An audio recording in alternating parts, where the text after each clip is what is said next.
Mga boss, alam naman natin na sikat ang Pilipinas sa ating mga festivals. Kaya naman dalawin natin ang isang festival na ginaganap sa Batangas in honor of the Holy Cross. Panuuran natin yan sa Tuklas Pinas.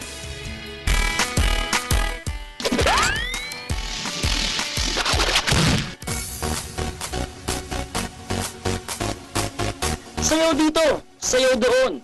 Yuko, kembot, at magpaikot-ikot. Ganito ang saya ng Sublian Festival dito sa Batangas City.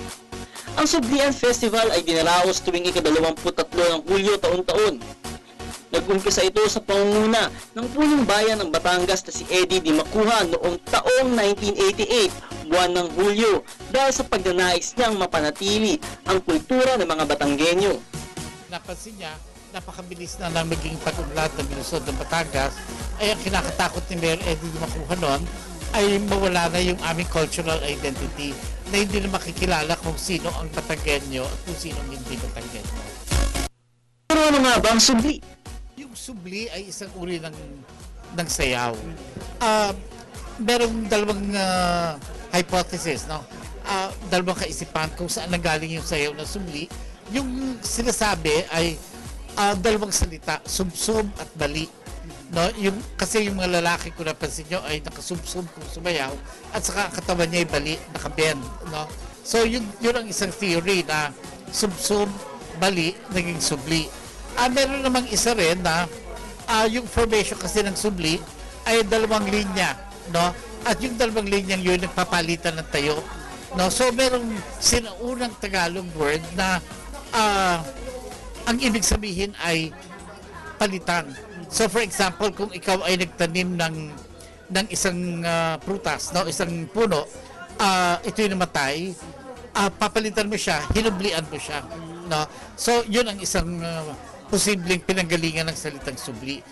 Bilang ang kapistahang ito ay naglalayong gunitain ng Holy Cross, ito rin ay ipapaalala sa kulturang sinauna sa Batangas. Ang aming nais ay mulat muli ang mga Batanggenyo, lalo higit ang mga kabataan, sa mga tradisyong minana namin sa aming mga ninuno.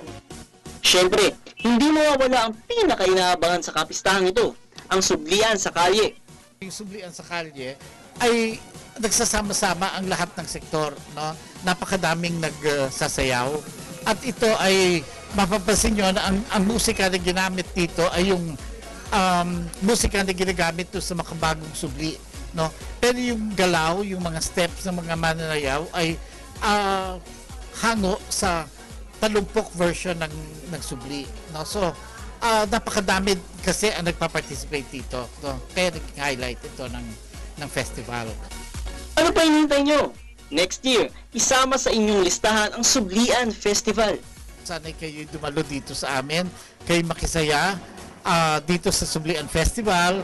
Pumarinig kayo sa amin sa lungsod ng Batangas. Sapagat dito ay pinapahalagan natin ang katutubong kultura natin, kung ano ang ating sariling yamang lahi, no? Yung ating minana sa ating mga nuno ay sinasabuhay. Kaya sana'y makiisa kayo, sumama kayo, at tayo ay tangkilikin natin ang kulturang Pilipino.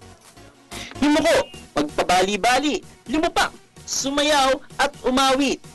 Makigulo at makisaya sa Sublian Festival.